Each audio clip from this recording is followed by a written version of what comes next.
In a museum where whispers echo through empty frames, the Dutch room becomes a focal point as the anniversary of a long-ago theft draws a crowd. When an archivist discovers a broken evidence seal, the past stirs, revealing that someone is manipulating memory. As a storm brews outside, the tension rises, and the truth threatens to slip away, leaving the museum's secrets hanging in the air like unspoken words. The museum's courtyard was the kind of place that taught voices to soften. Winter had thinned the vines to wiry shadows. Snow lingered in the corners where stone met stone, granular and gray.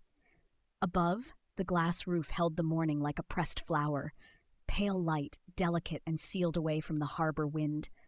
Somewhere in the walls, radiators ticked and sighed as if the building were dreaming in fits. Mara Ellery moved through the galleries with a folder tucked to her chest, careful not to let its paper edges scrape the plaster. She had learned, over years of work, that the museum noticed. It noticed stray crumbs, careless fingertips, the quick drag of a shoe heel across old tile. It was a house that had become an institution without ever forgetting it had once been someone's home. In the Dutch room, the frames watched her. They were not all empty. Most of the room still held its treasures, oil paint deep as wine, gilded borders catching light in quiet sparks. But 2 frames on the north wall remained bare, their interiors covered with neutral fabric like bandaged windows. Nearby, a smaller gap hung between pictures like a missing tooth. Everyone knew why. Everyone in the museum, everyone in the city, everyone who had ever stood in this room and felt the particular hush of it knew why those frames stayed empty. Tonight would mark 35 years since the night the masterpieces vanished. The anniversary had pulled donors from their warm suburbs and reporters from their softer beats. It had brought back retired police and newly minted podcast hosts. It had summoned a kind of attention that always made Mara's throat tighten, as if the building itself resented being stared at too directly. Mara's job was not to solve the case. Her title, archivist, came with modest, concrete tasks: preserve, catalog, explain. But when a place held a wound for decades, the work of explaining began to resemble the work of touching the scar. She settled at a reading table in a small office off the courtyard, where the air smelled of paper, glue, and faint lemon polish. The binders were already stacked there, thick, labeled in careful block letters, the old case files kept in the museum's private archive. The museum's theft was on paper, a series of timestamps and lists. In the flesh, it was empty frames and lowered eyes. Mara opened the first binder and found the familiar artifacts of that long-ago night: grainy still photographs from security cameras, a map printed with sensor hits, handwritten notes from guards whose hands had shaken as they wrote. A list of 13 stolen items was clipped to the inside cover. 13. The number had become a kind of spell in the city. The details were well worn, repeated so often they had polished themselves smooth. 2 men in police uniforms, a late-night buzz at the door, a story about a disturbance, a brief moment where protocol bent, an hour and 21 minutes during which the museum became a private theater for thieves. The rest was silence and rumor. Mara turned the pages with the gentleness of habit. She paused at a photo she always lingered on. A low-resolution shot of a wall where an empty frame gaped, its inner border jagged with torn canvas threads. Someone had cut a painting free, leaving the frame like a mouth without a tongue. But the photo was not there. Mara blinked and then checked again, sliding her finger along the plastic sleeve as if the photograph might be caught in a fold. The sleeve was empty. Her gaze moved to the binder's evidence seal, a narrow strip of paper that had been signed and dated years ago. She expected to see it intact, a thin promise that the file had been undisturbed since the last audit. The seal was split cleanly down the middle.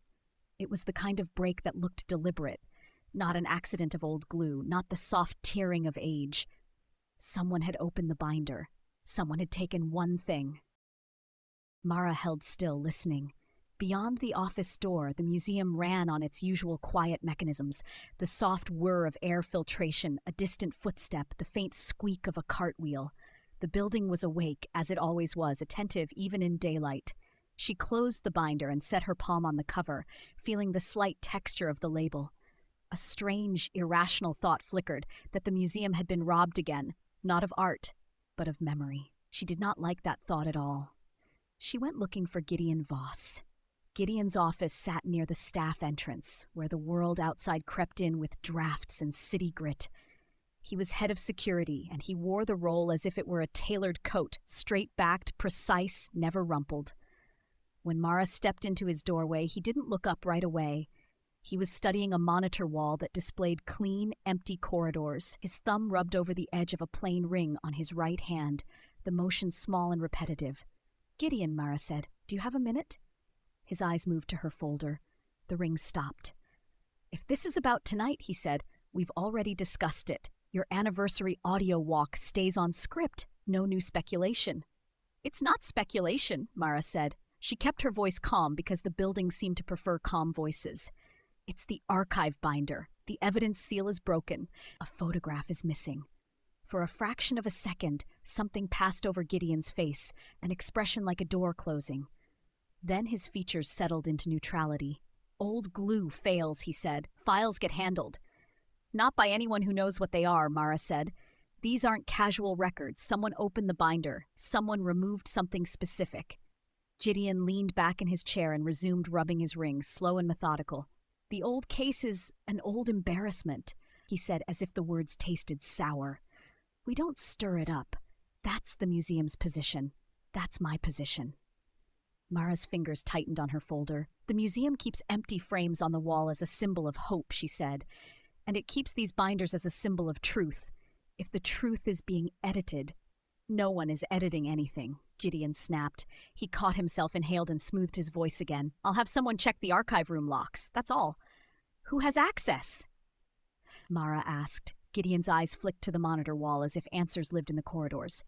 "Security, archives, facilities." "Facilities," Mara repeated. Gideon's thumb pressed harder against his ring. "Don't go playing detective, Mara." "I'm not," she said, though she wasn't sure she believed herself. "I'm doing my job." She left his office with her folder still pressed to her chest like a shield. As she walked back toward the courtyard, her eyes caught on a white sheet of paper pinned near the staff stairwell, a maintenance notice with a floor plan sketch attached. It had been there before. Mara had seen it in passing, a note about sensor updates and camera angles. Now, as she slowed, she noticed a small handwritten annotation in the corner of the sketch in pencil faded by time: "Dutch room sightline. Camera blind at stair turn." Mara traced the words with her gaze. The note felt like a whisper from the old case, a fingertip tapping the glass from the inside. The museum had always been full of silence, but lately Mara thought it seemed to be trying to say something. By evening, the storm had arrived like a decision. Wind scraped the roof in long, steady strokes. Snow began as a soft dusting, then thickened into purposeful flakes that floated past the courtyard glass and vanished into shadowed corners. The city outside the museum blurred, streetlights becoming smeared halos, the harbor a dark mass beyond the walls. Inside, the donor event moved like a slow river. Voices murmured. Glasses clinked with careful restraint. Coats brushed against each other with the faint sound of wool on wool. The museum's light was softened for the occasion. Lamps turned low, spotlights narrowed, the galleries made intimate. Mara stood near the edge of the crowd, listening. Pruitt Hale was speaking. He was old enough that his movements had become economical. He held the microphone as if it were a tool he'd learned to use long ago and never forgotten. His gaze swept the room with the steady attention of someone who had once entered buildings not to admire them, but to find what had been done inside them. He did not mention names. He did not point a finger at anyone living. "People like to imagine a grand conspiracy," he said, "a genius plan. But thefts like this, big ones, often come down to routine, to the small places where routine makes you careless." The crowd leaned in, hungry for certainty. "The thieves had time," Pruitt continued. "They had 81 minutes. That's enough time to make a place feel like it belongs to you, if no one stops you, and the thing is, no one did." Mara felt the room tighten, the way it always did when someone spoke too directly about that night. The museum had been violated, and even decades later it did not like the memory being handled roughly. "We found motion sensor hits," Pruitt said. "We mapped their route after. We knew where they walked, where they paused, where they doubled back. It didn't tell us who they were. It told us something else." He lifted his eyes to the empty frames on the north wall. Even the donors followed his gaze, their attention pulling toward absence. It told us they moved like people who believed they had permission. The sentence landed softly, and yet it made Mara's skin prickle. The lights flickered. A collective murmur rippled through the crowd. Someone laughed too loudly, a quick burst meant to break tension. The laughter died when the light steadied and the museum returned to its contained glow. Gideon appeared beside Mara, his posture rigid. "We're closing early," he murmured. "Power is unstable, storms worsening." "The city's already issuing warnings," Mara said. She had checked the weather twice that afternoon. The forecast had gone from caution to command. Gideon nodded once. "Travel ban starts at midnight. We'll keep essential staff inside. It's safer." "Inside," Mara repeated. The word felt heavy in her mouth. The event dissolved with practiced efficiency. Donors were shepherded to the exit, thanked, reassured. Coats were retrieved. Umbrellas opened like dark flowers. The front gates closed behind them with a final metallic sound that echoed faintly through the courtyard. When the last guest had gone, the museum seemed to exhale. Only a handful of people remained. Mara, Gideon, Cal Rowan, Dr. Lila Sato, Lennox Harrow, Nolan Creed, and Pruitt Hale. Cal, the night guard, shifted his weight near the staff desk. He was young in a way that made Mara think of untested metal, shiny, resilient, but not yet proven. He tapped a pen against his teeth and stopped when Gideon looked at him. Dr. Sato stood with her hands clasped, gaze drifting over the gallery walls as if she were still working, even now. Nolan lingered near a facilities door, keys aligned neatly on a carabiner at his hip. Lennox Harrow hovered by a painting as if the art might warm him. Mara wished she could go home. She wished she could lock the archive room and pretend the broken seal was a fluke. But the museum had a way of holding people. Gideon checked the exterior cameras, then turned a key in the staff gate lock with a click that sounded final. "No one goes out unless absolutely necessary," he said. "We wait until morning." "Cell service is gone anyway," Cal muttered. He tried a smile. It vanished halfway. Mara drifted toward the Dutch room, drawn by habit. The room felt different without an audience. It was quieter, yes, but also more alert, like a stage after the curtain falls, when you can still sense the shape of the performance in the air. She approached the empty frames and stopped.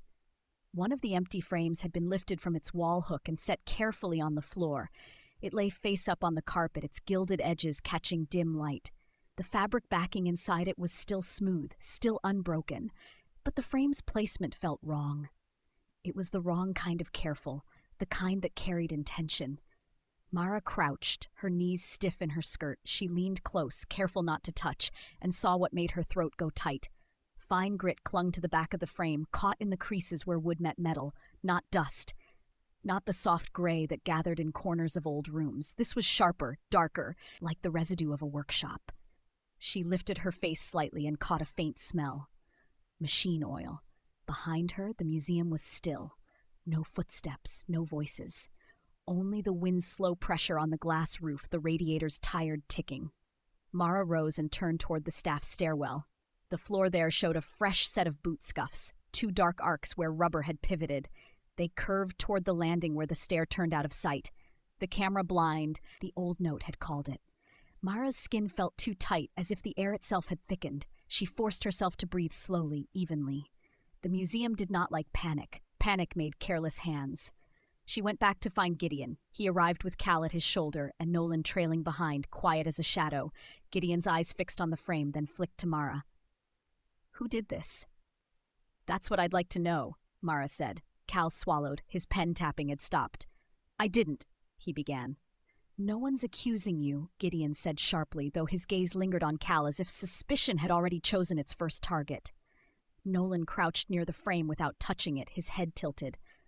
"Looks like it was set down gently," he said. "No splintering, no cracked corner."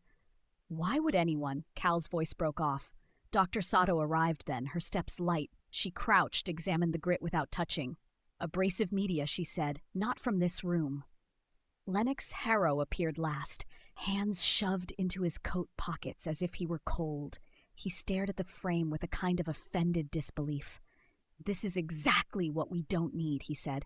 "We just got the donors out with their checks intact. We do not start a new scandal tonight." Mara looked at him. "You think this is about scandal?" Lennox's smile tried to form and failed. He checked his watch, as he always did, as if time itself might excuse him. "I think," he said, "that museums survive on trust, and trust is fragile."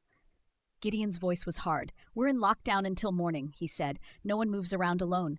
Cal, you stay at the desk. Nolan, check exterior doors. Dr. Sato, you can do whatever it is you do. Mara."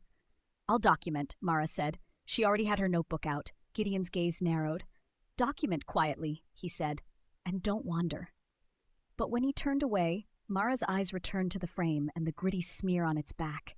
It had been lifted like a measuring tool, set down like a message. The museum had not been robbed tonight, not yet, but something in it was practicing the memory of being robbed. As the night deepened, the museum began to feel less like a building and more like a vessel. The storm turned the world outside into a single, muffled sound, wind, constant and low. Snow tapped the courtyard glass as if trying to be let in. Inside, emergency lights hummed faintly, casting the corridors in a dim, greenish tint that made everything look underwater. Mara sat at the archive table with Pruitt Hale beside her. He had declined Gideon's demand that everyone remain in one room. "If someone's playing games," Pruitt had said, "they're counting on us to stand still." Gideon had glared, thumb grinding his ring, but he had not contradicted the old detective outright. Instead, he had assigned Nolan to check doors and Cal to stay put, as if placing pieces on a board might restore his sense of control. Mara opened the modern security logs on her laptop. The system was updated, far sleeker than what had existed decades ago. Yet the museum's habits remained. Keycards, codes, timestamps, a machine's version of memory. She compared the digital logs to a printed report Gideon had handed her with obvious reluctance. At 11:17 p.m., a keycard access event registered at a maintenance door, basement corridor C. It did not appear on Gideon's printed report. Mara's pulse ticked faster, then she forced it down. She highlighted the line on her screen as if marking it might keep it from slipping away. Pruitt leaned in. His eyes were pale and steady. "That door go anywhere important?" he asked. "It connects to the facilities corridor," Mara said, "and it runs behind the storage rooms." "So it's a back vein," Pruitt said. "Not meant for guests." Mara's fingers hovered over the keyboard. "If the printed report doesn't show it, either Gideon filtered it out or someone generated the printed report from a different source." Pruitt's mouth tightened slightly. "Or someone can edit the logs," he said. Mara did not like any of those options. The archive room door creaked open and Cal slipped in, looking as if he expected to be scolded for leaving his post. His pen was in his hand. He tapped it once against his teeth and stopped. "I found something," he said quietly. He held up a roll of gray tape. It looked ordinary at first glance, but Mara noticed the label, a faded stock code printed in black, half worn off. Cal licked his lips. "It was in a janitor cabinet in the basement," he said. "In the back, behind old rags. I was looking for salt for the entry steps." Mara turned the tape roll in her hands without letting her fingers touch the adhesive. The label's code tugged at her memory, and then she remembered where she'd seen it, in the old binder. In the inventory list of evidence recovered after the original heist. Pruitt watched her expression. "You recognize it," he said. Mara nodded slowly. "The old case lists a roll of gray tape," she said. "Not the same roll, obviously, but the same stock code, the same supplier." Cal's shoulders hunched. "I didn't put it there," he said too quickly. "Why hide it?" Pruitt asked, gentle but firm. Cal's eyes darted away. "Because," he admitted, "I don't want to be blamed for anything. Not in this place. Not with this story." Mara understood that more than she wanted to. The thieves in the old case had bound the guards with tape, leaving them alive, helpless, humiliated. The detail lived in the city's folklore like a bruise. If tape with that same code was tucked into a cabinet now, it did not feel like coincidence. Footsteps approached. Nolan appeared in the doorway, a faint dusting of snow on his shoulders as if he'd been too close to an exterior seam. "Exterior doors are secure," he said. His voice was calm, almost soothing. His gaze flicked to the tape roll. "What's that?" "Cleaning supplies," Cal muttered. Mara watched Nolan's face. He looked curious, mildly concerned, like any staff member might, but his eyes lingered on the stock code a fraction longer than they needed to. "Strange place for old tape," Nolan said. "Might have been left from the last inventory." "The last inventory was thorough," Mara said. Nolan's mouth lifted in a small, polite smile. "Sure," he said, "but things get missed." His gaze slid to Mara's laptop screen, then to the open binder on the table. "You're digging into the old stuff?" he asked. "Anything useful?" Mara did not answer right away. The missing photograph burned in her mind like a hot coal. Nolan's questions felt too casual, too carefully timed. "A photo is missing," she said, watching him closely. Nolan's eyebrows rose, a gesture of surprise that might have been genuine. "From where?" "From the old binder," Mara said. "Someone opened it. Someone took one photograph." Nolan's expression remained smooth. "That's unsettling," he said. He reached for his keys as if aligning them could align his thoughts. "Do you know what the photo showed?" Mara felt a chill along her spine, unrelated to the storm. "I know what it meant," she said. "It meant absence. It showed an empty frame after the theft." Nolan nodded slowly. "Maybe someone wanted it for the anniversary display," he suggested. "People get sentimental." "Sentimental people don't break evidence seals," Pruitt said. Nolan's smile faded. "No," he agreed softly. "They don't." He backed out of the room with a polite nod, and Mara watched him go, the keys at his hip barely chiming. When the door closed, the archive room seemed to tighten around the three of them. Pruitt leaned back in his chair. "He wants to know what you're missing," he murmured. Mara's fingers tightened around the tape roll. "He wants to know what we can prove," she said. In the corridor outside, a soft sound echoed, metal against metal, a handle testing a latch. Mara froze. Pruitt was already standing, moving toward the archive room door without haste but with purpose. He opened it a crack and peered into the hallway. No one was there. But when Mara stepped closer, she could feel it. The air in the corridor was slightly warmer, as if a body had been there recently. The door handle, when she touched it lightly, still held a faint heat. Someone had tried the archive room. Someone was not just practicing memories. Someone was reaching for them. The basement smelled of damp stone and old paint. Mara followed Gideon down the narrow stairwell, her hands sliding along the banister's cold metal. The emergency lights cast the steps in a sickly glow. Above them, the museum's public rooms were quiet, containing their secrets in velvet hush. Below, the building's bones showed through. Pipes, concrete, the faint drip of water somewhere unseen. "You have no business down here," Gideon said, not turning to look at her.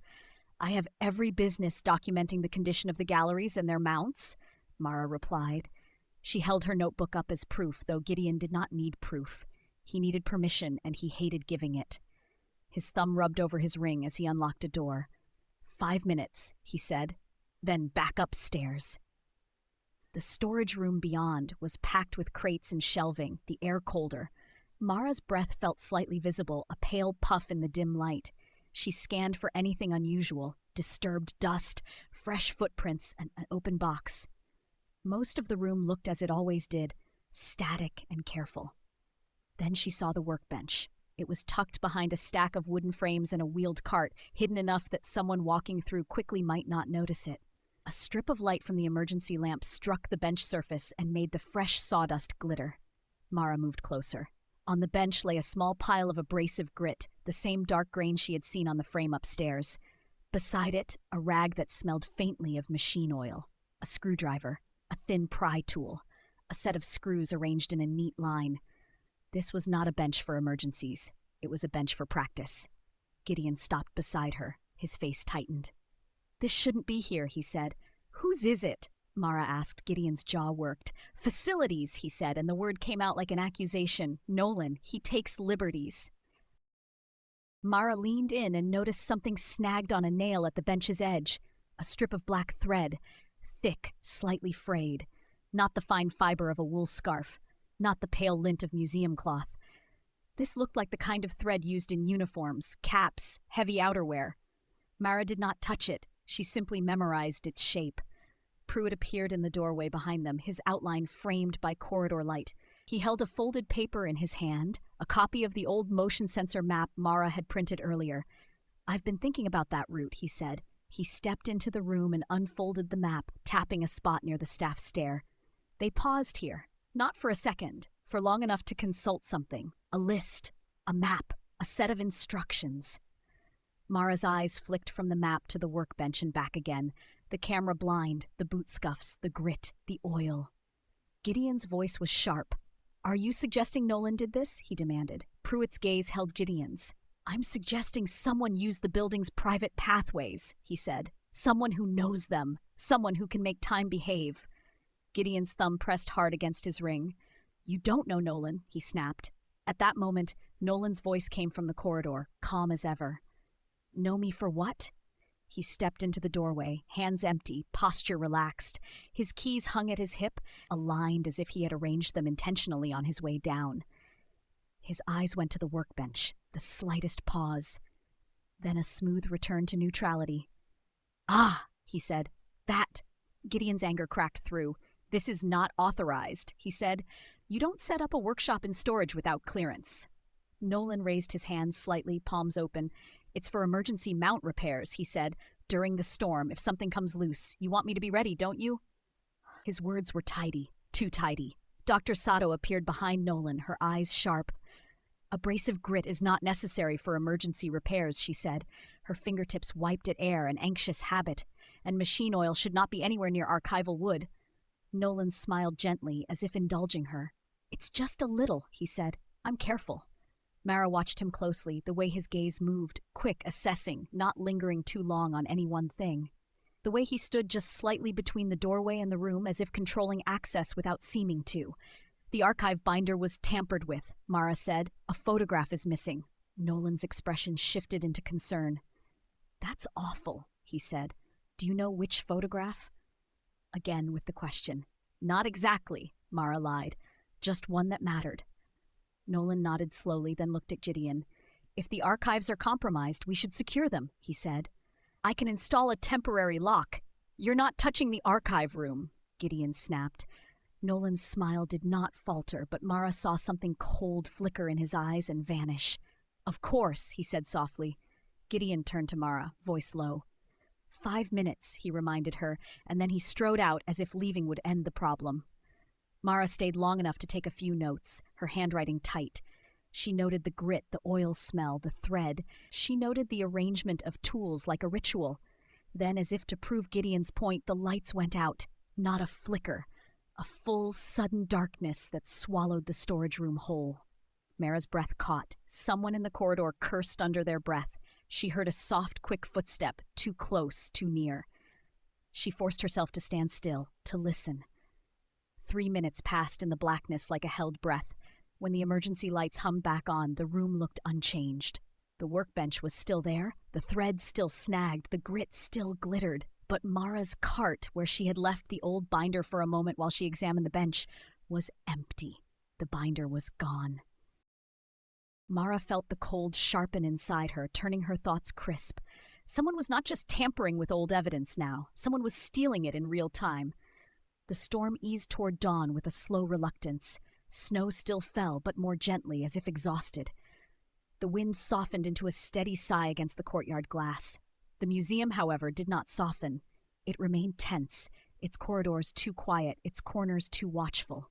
Mara and Cal searched for the binder as if searching for a lost organ.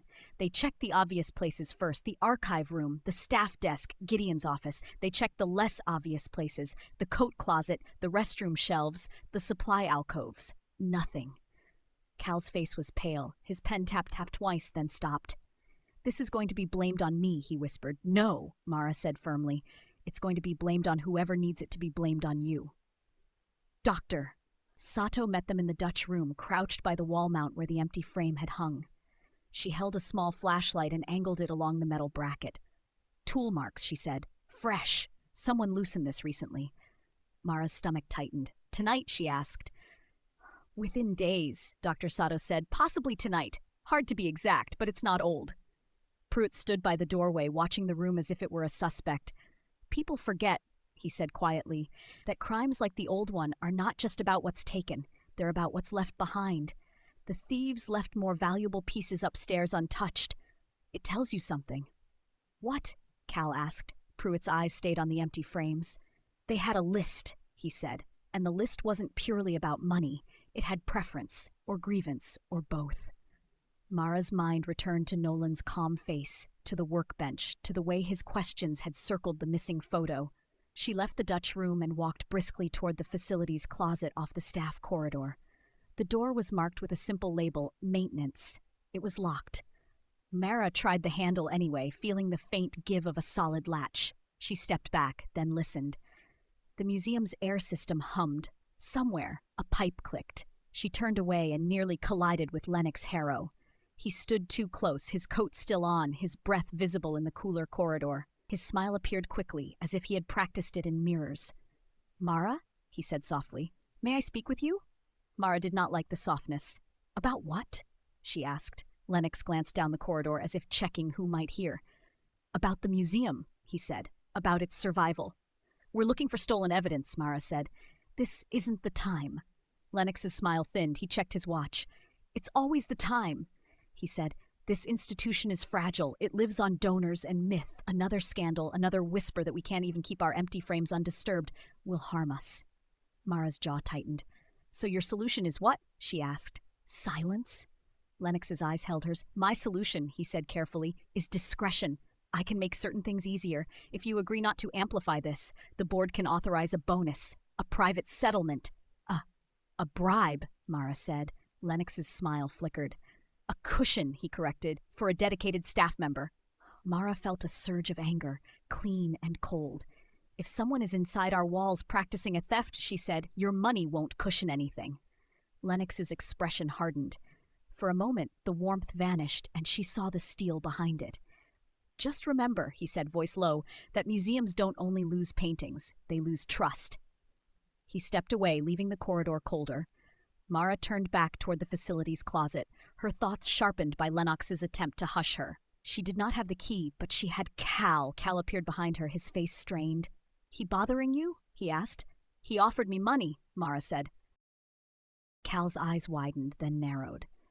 "Of course he did," he muttered. He shifted, then hesitated. "Mara," he said, "I saw something earlier. Before all this, Nolan was in the basement, practicing with a wall mount." Mara's pulse steadied into focus. "When?" she asked.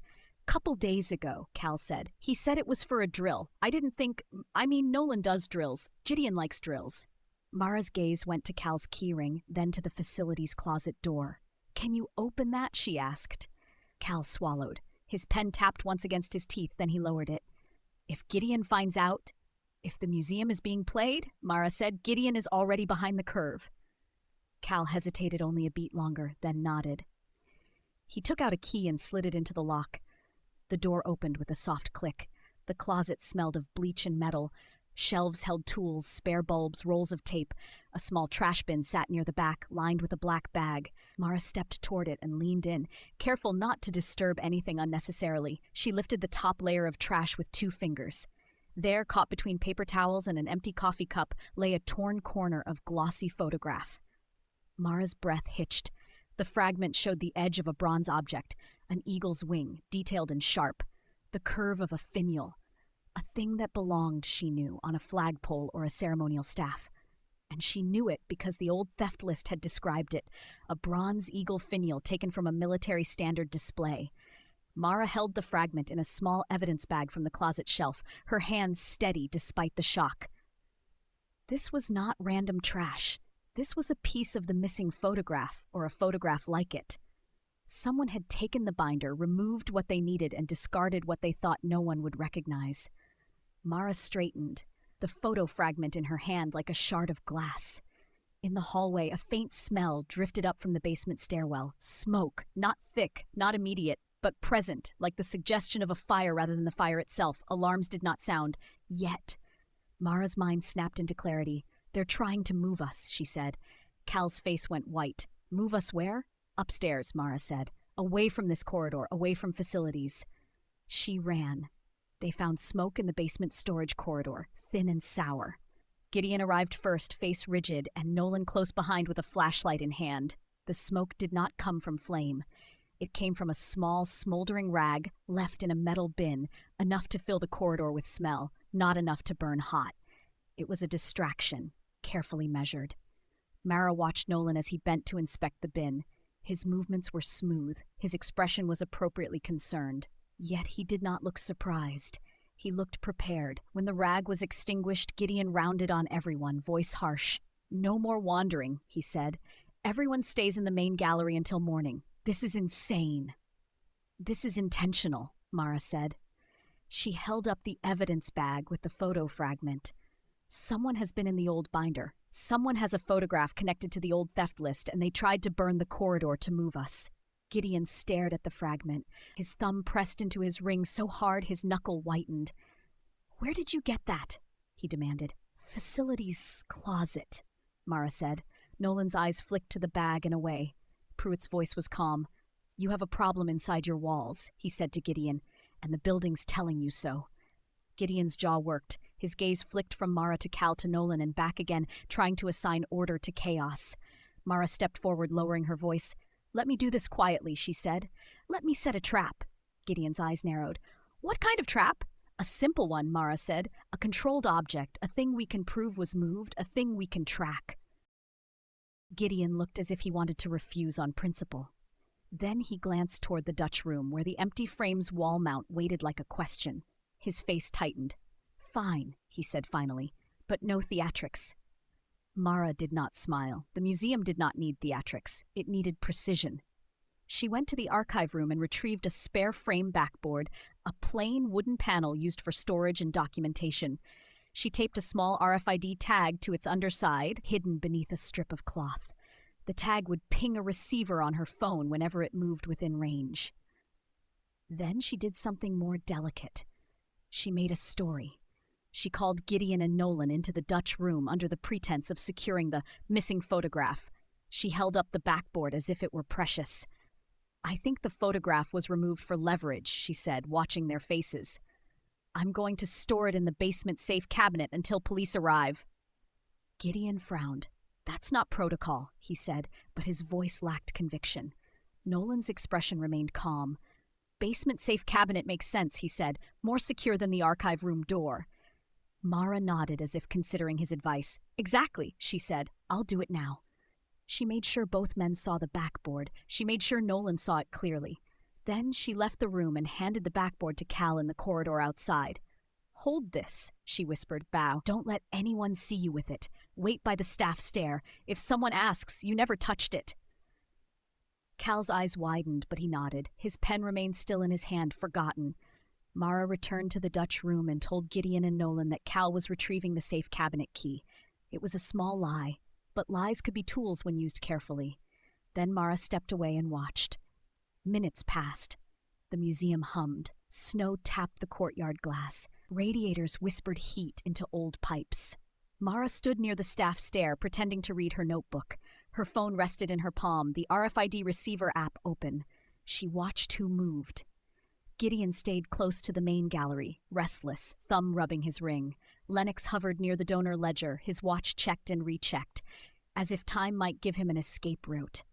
Dr. Sato remained in the Dutch room, flashlight in hand, examining mount screws. Pruitt leaned against a wall with patient stillness, eyes alert. Nolan moved quietly, unobtrusively, as if fulfilling small tasks. He checked a door.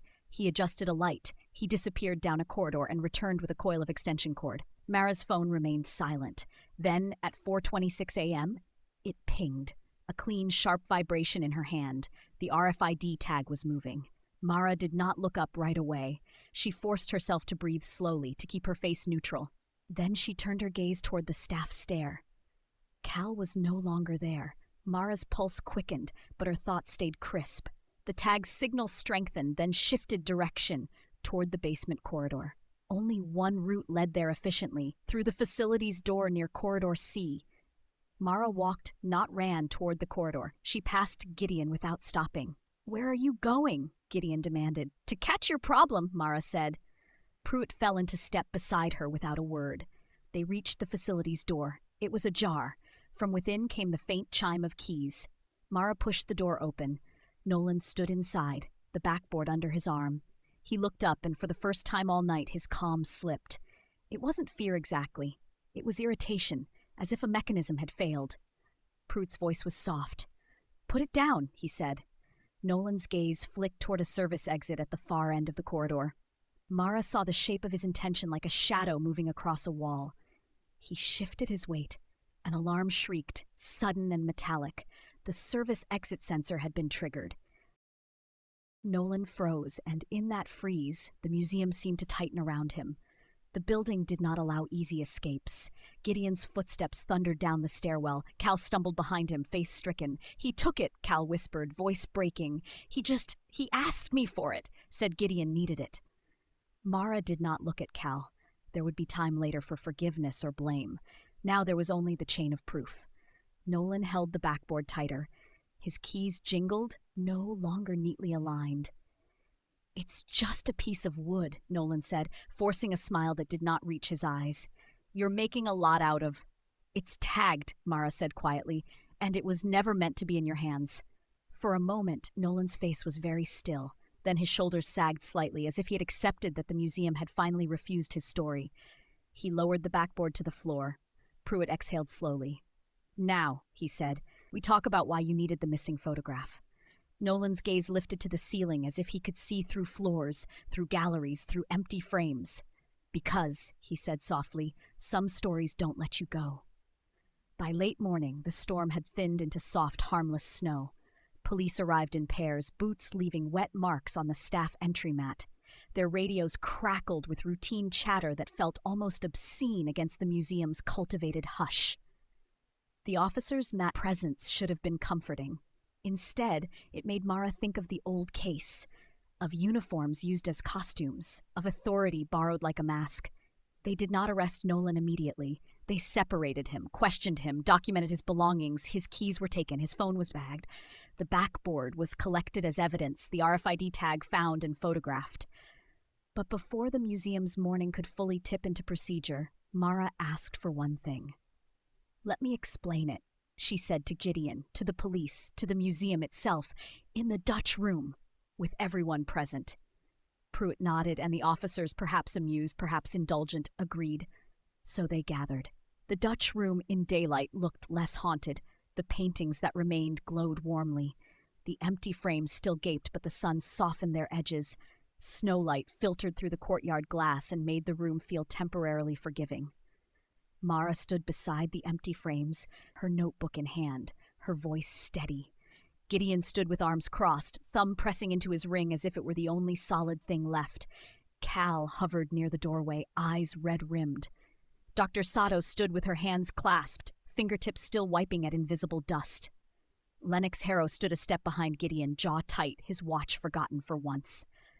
Nolan sat in a chair pulled from the gallery bench, flanked by an officer. His posture was straight again, calm, restored like a coat he'd put back on. Pruitt leaned against the wall, eyes on Mara. Mara began with the smallest thing, because mysteries were often made of small things. The archive binder's evidence seal was broken, she said. That wasn't old glue failing, it was a clean split. Someone opened the file recently. Gideon's jaw tightened. A photograph was missing from the binder, Mara continued. Not just any photograph. One that documented an empty frame immediately after the old heist. A photograph that carried proof of how the theft was staged. Lennox shifted, and Mara caught his movement. He looked as if he wanted to interrupt, but he did not. "Tonight," Mara said. "Someone lifted an empty frame from this wall and set it on the floor. Carefully. They left abrasive grit on its back. They left a smell of machine oil near the mount. They left boot scuffs at the staff stair turn, the camera blind." Dr. Sato nodded once, confirming. Mara held up a photograph fragment in an evidence bag. "This was found in the facility's trash," she said. "It shows the edge of a bronze finial, one of the missing objects from the old theft list. That means someone had access to a photograph connected to the old list and tried to dispose of it." Lennox's face tightened. "We don't know that," he said. Mara's gaze met his. "We do," she said. "Because the binder that went missing during the blackout was taken, opened, and partially returned. The photograph fragment was torn, not misplaced. Someone was removing pieces of evidence." Cal flinched. Mara did not soften her voice. "The modern security logs show a maintenance access event that does not appear on the printed report Gideon provided," she said. "That indicates someone can filter, edit, or selectively present access records." Gideon's eyes flashed. "Are you accusing me of—" "No," Mara said, cutting him off gently. "I'm saying the system can be manipulated by someone with the right access." She let her gaze move slowly to Nolan. "We found a workbench in basement storage," Mara said. "Abrasive grit, machine oil, tools arranged as if for practice. A a strip of black thread snagged on a nail, thread consistent with uniform caps and heavy outerwear. Nolan's face remained still. In the old case, Mara continued, the thieves moved through the museum with a kind of confidence. They knew where to go. They knew where the camera sightlines failed. Motion sensors recorded a long pause at the staff's stair turn, as if they consulted a list. Pruitt spoke for the first time, voice quiet. They believed they had permission, he said. Mara nodded. Tonight, someone recreated that route, she said. The scuffs were new. The frame was handled recently. The binder was targeted. The distraction smoke was measured to move us away from facilities corridors. Lennox's mouth opened, perhaps to protest, perhaps to bargain. Mara did not give him space. Then I set a trap, she said. I created a decoy backboard and told only 2 people that it contained the missing photograph and would be secured in the basement safe cabinet. Gideon's head snapped toward her. You told, Mara said, and Nolan. Silence thickened in the room. Mara's voice stayed steady. The RFID tag on that backboard moved toward the facilities corridor, she said. Nolan was found there with it under his arm. When he tried to exit through the service door, the alarm triggered. That is opportunity. That is possession. That is proof. The officer beside Nolan shifted, hand near his radio. Nolan's eyes were fixed on the empty frames. For a moment, Mara wondered if he saw them as wounds or trophies or both. Gideon's thumb pressed into his ring, then stopped. His hand fell to his side, suddenly heavy. Why? He asked, voice rough. Why would you do any of this? Nolan's gaze lifted slowly. When he spoke, his voice was calm, but the calm had a bitter edge now, like medicine. You all tell the story like it's a myth, he said, like it belongs to the city, like it's a ghost you can trot out once a year for donors and podcasts. Lennox's face flushed. Watch your tone, he hissed. Nolan ignored him. My father worked here, he said, not as a trustee, not as a curator, as a contractor. He fixed the things no one sees. Locks, hinges, wiring. He got blamed after the old heist, scapegoated in whispers, fired, ruined. The museum kept its empty frames and its donors, and my family kept the shame. Mara listened, feeling the shape of motive align with the shape of method. Nolan's fingers flexed once, as if remembering tools. I grew up with this building, he said. I grew up hearing how it was robbed, how no one ever paid. I grew up with a story that never ended. Pruitt's voice was soft. So you tried to end it? He asked. Nolan's mouth curved, almost a smile. Not end it, he said. Control it. He looked at Mara then, and for the first time his calm felt like a confession. I didn't steal the masterpieces, he said. Not that night. I was a child. But the case had leverage. People pay for silence. People pay for hope. A photograph proves you have access to what's missing. A fragment reminds you the list exists. Lennox's face went pale. Leverage, he repeated, voice thin. Nolan nodded. I kept pieces of proof, he said, so the museum would listen, so the board would bargain. So the story would finally do what it refused to do for my family, give something back.